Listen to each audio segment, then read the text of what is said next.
Thank you. Jefferson Parish, Cynthia Sheng. I have with me Mark Drews, who's our Public Works Director.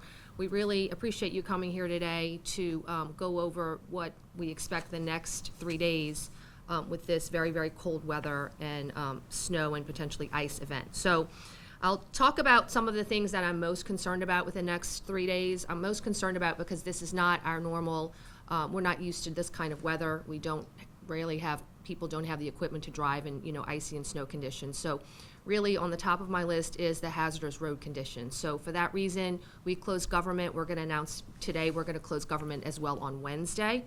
So, and we're doing that simply to make sure everybody stays off the roads and is safe.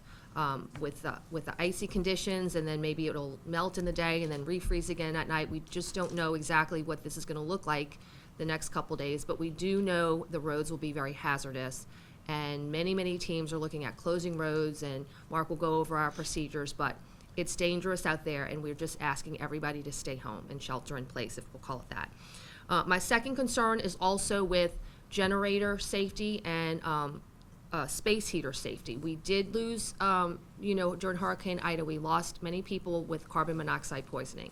And we know if we have electrical outages, and a lot of people now have generators more than ever, we need to really be safe with our generator use and also our space heater uses. Especially an old space heater does not have the safety mechanisms that the newer space heater has. And we can go into more detail into those safety, but I also want to hit what we're really concerned about is our water pipes and potential breaks in the line. So we're asking everybody to really conserve their water use. And I'll let Mark go over more detail of why we don't want everybody to run their water and run their faucets. So I'll turn it over to Mark Drews, and he can go over some of those concerns that we have, and then I can come back and give you more information. Obviously, water pressure maintaining is going to be one of the primary issues that we deal with through this event. Roughly over 60 psi is what we typically have pressure. It drops below 40, then we start having trouble fighting fires. And of course, if it goes below 20, we have to get into a boil water advisory. So a couple of things to know is basically, as the parish president said, we're asking people in slab houses not to run their water. You just need to wrap your pipes that are outside of the house, okay? Any faucets on the outside or your pipe that comes up and goes into your house. However, if you do have a raised house where those pipes can, get that cold weather and that wind, what we suggest is that you run just one faucet with a spaghetti-like drip, and it should be the faucet furthest from your intake. Wherever that water comes into your house, you want that furthest faucet. Typically, the water is going to come into your house toward the front of the house. But we have mobilized 130 water department employees, so as breaks occur, we will obviously mobilize our forces to first isolate those breaks. We'll prioritize those breaks for repairs because the whole goal is to minimize the amount of water that we lose through those breaks so that we can maintain the water pressure. So we will ask that you do conserve water as much as possible over these next few days, which will help us out greatly because as people do run those faucets, it already drops our pressure down because it, exacerbates the volume that's being used.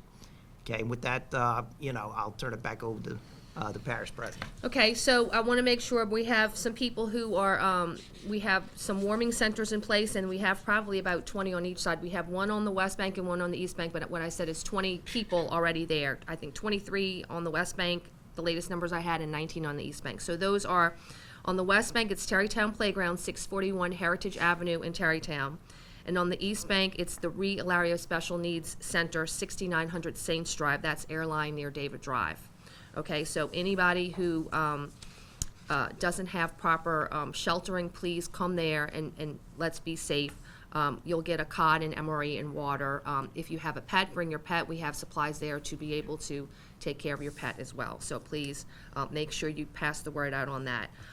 Also, I just want everybody to know the bus schedule today is Saturday schedule. Today is our MLK holiday, so that would have been a Saturday schedule anyway. And then no bus service tomorrow.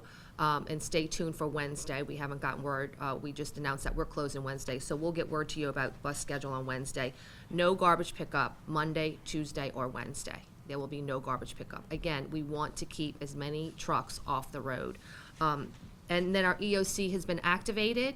I signed an emergency declaration, and we will have our EOC activated to get us through the next couple days because we know how critical this is. So we're taking this seriously, and we hope everybody with your families and businesses take this seriously as well. I have teams on the East Bank and West Bank. I'm trying to minimize the amount of driving we do. That's why I put certain one of us people on the East Bank and West Bank, because maybe the bridges will be closed. I'll go back to Mark too, because go over what our plans are for, and stay tuned with us on our website, just like the state has a website that will give you all the street closures. So Mark can go over some of our preparation and some of the areas you're concerned about.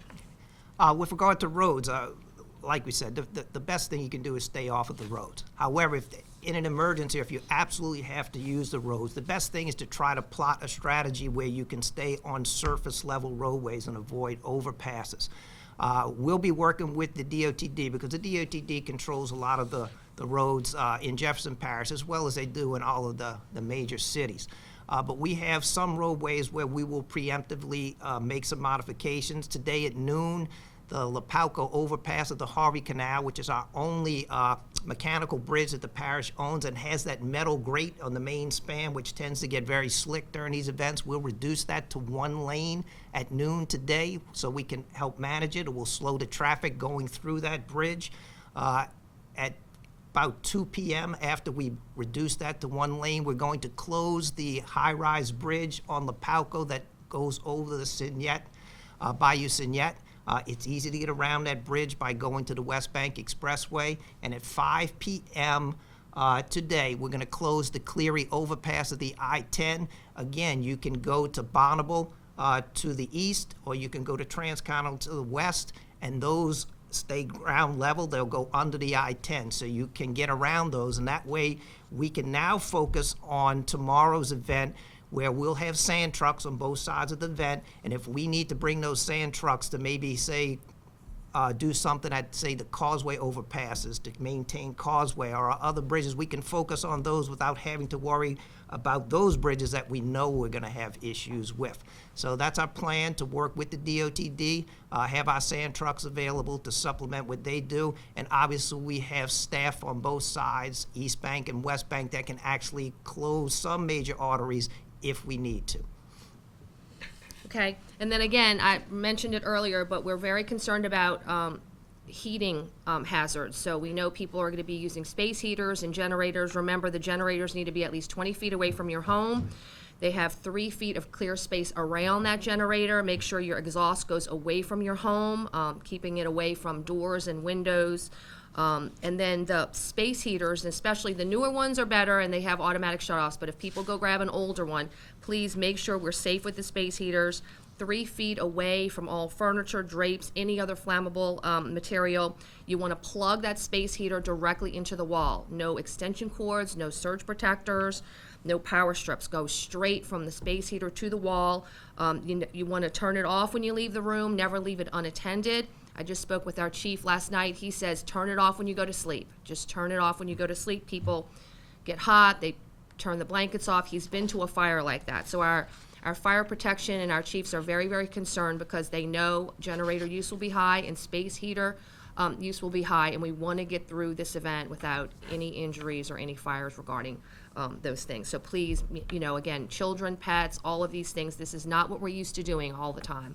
And so these are the times where the hazards are there. We're taking this very seriously. Our teams are taking this very seriously, and we ask that everybody do the same. Any questions? The airport, are you guys in communication with the airport, and anything you can share about that? I have not. I heard something yesterday. I don't know if that changes, so I have not heard anything since then. And brining of roads, is there a timeline for when that might happen again today? She said brining, sand, I guess. Saying no. What happens is typically what we do is JPSO is out on the streets, and as soon as they see there's an issue, they contact us, and we will then mobilize, and we'll bring the sand trucks where they're needed.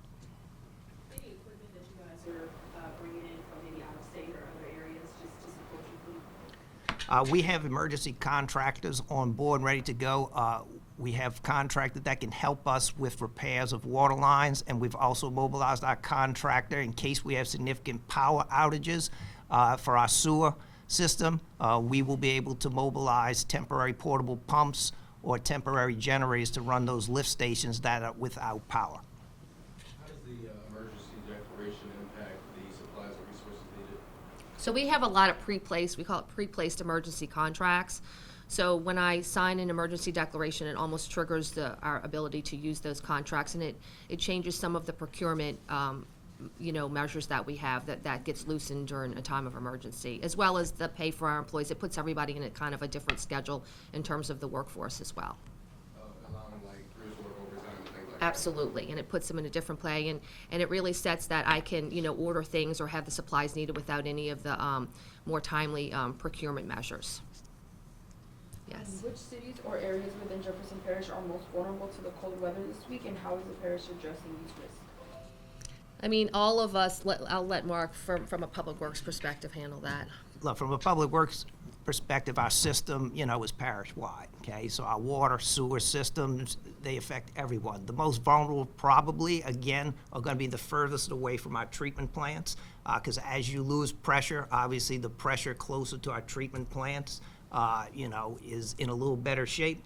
But again, all we can do is try to address the breaks and try to maintain pressure as high as we can with regard to the water systems.